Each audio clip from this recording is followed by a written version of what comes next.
So let's come on to the reverb next. So we'll go dry, 0, effect 0, pitch all off, delay all off, and reverb at 0.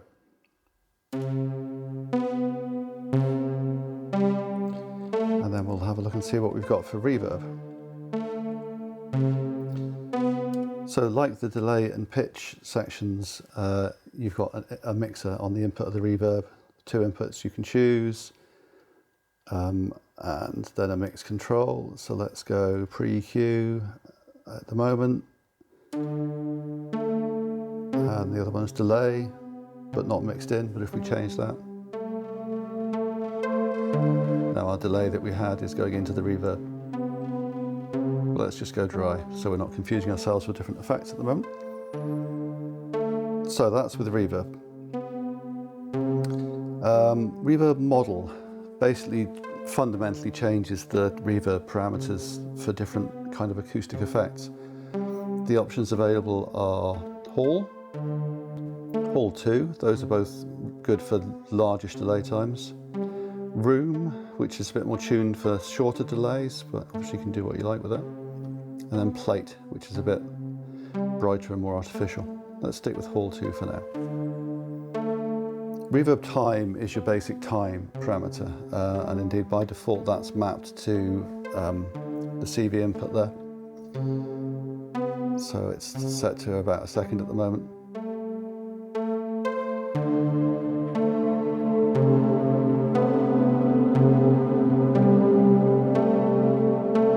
Just playing with that. In fact, let's make this sound slightly less sustained. Where's that? There we go.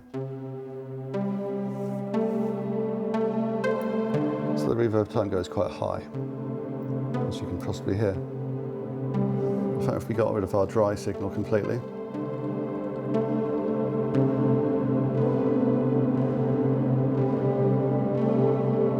so that's all wet at the moment. Put that back.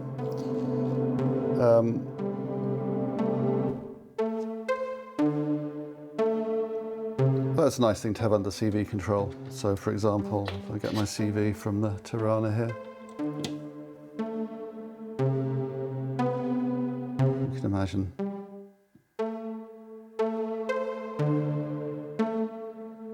having that under CV control could be quite creative.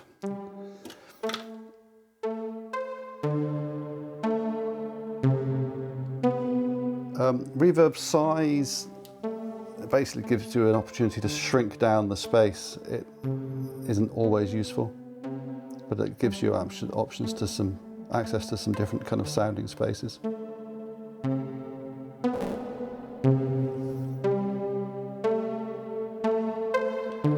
High damping is how much the high frequencies fall off in the reverb tail. So you can have a very bright reverb or quite a dark reverb. This sound is possibly not the best for this. Let's try a different one.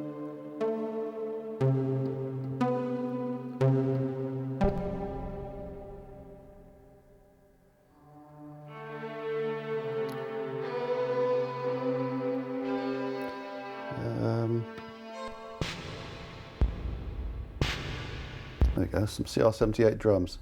So,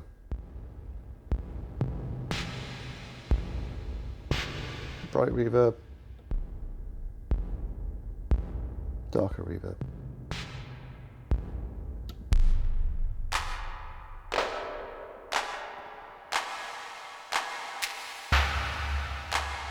The default's around 60, sounds reasonable. The reverbs are modulated, or can be modulated. Let's go back to the strings actually for this.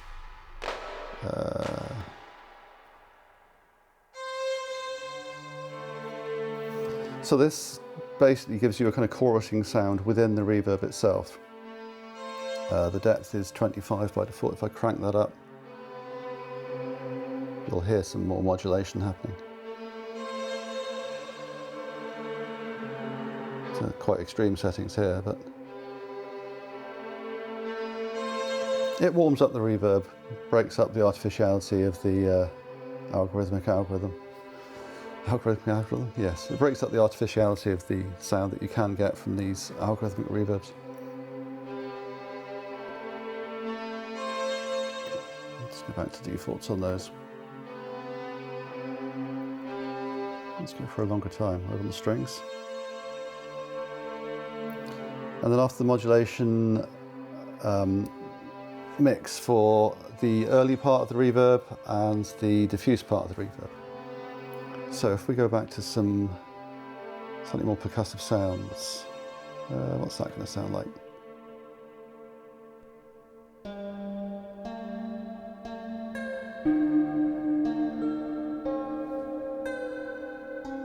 So early reverb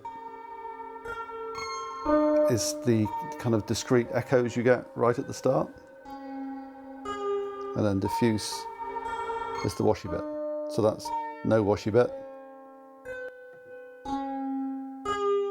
All early, get rid of that. We'll put it on all washy.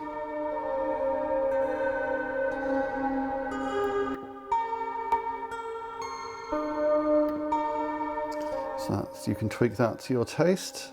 And then the final reverb parameter is the low pass filter. This is a simple low pass, one pole applied to the whole reverb effect to get rid of the real top end that you can have otherwise.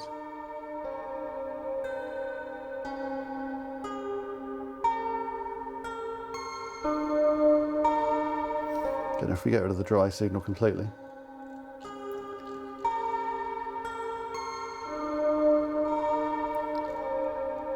And then all we've got is the reverb.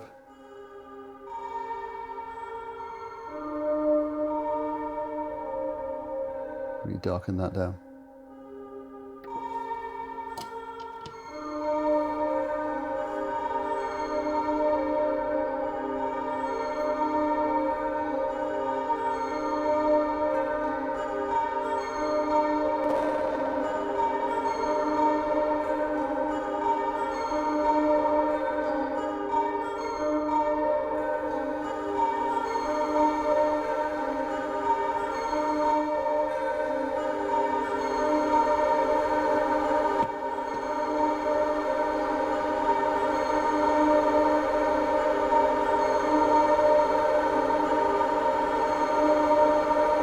Well, there's a wash if ever there was one.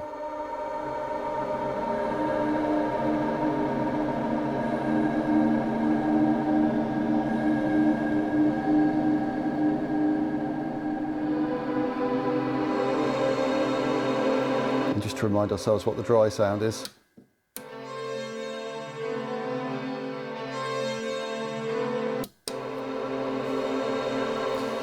So there we go, that's the reverb. Possibly slightly extreme reverb.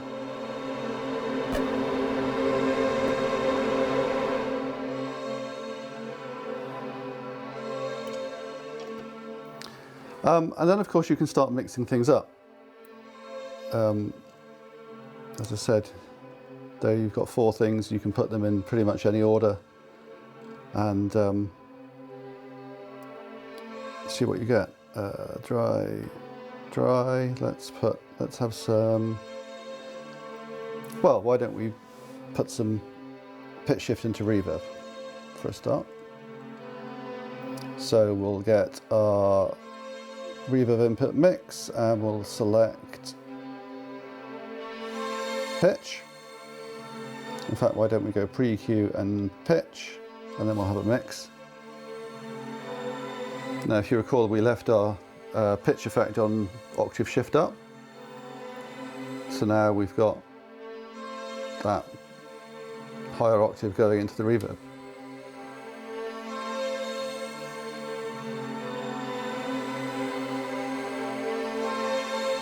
Which is quite pleasant. And then we could get some delays going on as well. So let's go back to the mix. Dry gain, pitch gain, delay gain. Some delay. And what should we put the delay? Why don't we have the reverb going into the delay? So reverb, yeah, so that's reverb going into the delay now.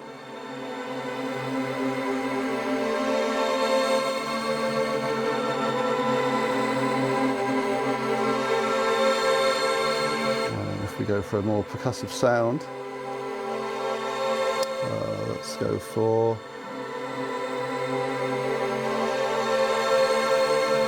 how about, we got the piano? Where's my piano? There we go.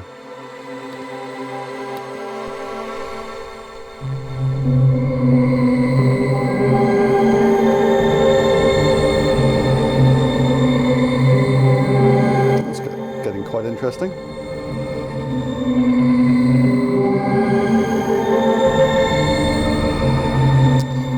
Now,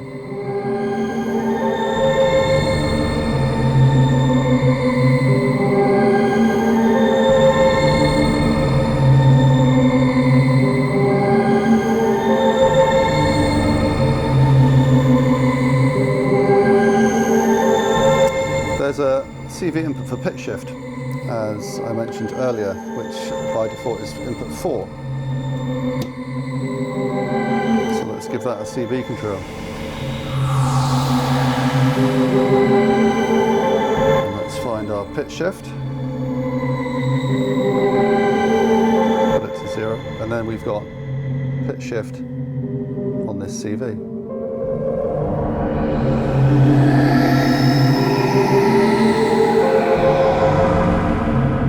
Which has gone a bit mad, but it's interesting.